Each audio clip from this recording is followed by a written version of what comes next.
তোমার ইমান তোমার আমার সঙ্গে যাবে কবরে, জায়গা জমি জমিদারি কেড়ে নিবে অপরে। আল্লাহুম্মা সাল্লি আলা সাইয়্যিদিনা মাওলানা মুহাম্মদ ওয়া আলা আলি সাইয়্যিদিনা মাওলানা মুহাম্মদ। তোমার ইমান তোমার আমার সঙ্গে যাবে কবরে,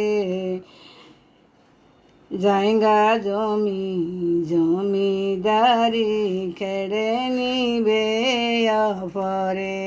আল্লাহুম্মা সাল্লি আলা সাইয়্যিদিনা মাওলানা মুহাম্মদ ওয়া আলা আলি সাইয়্যিদিনা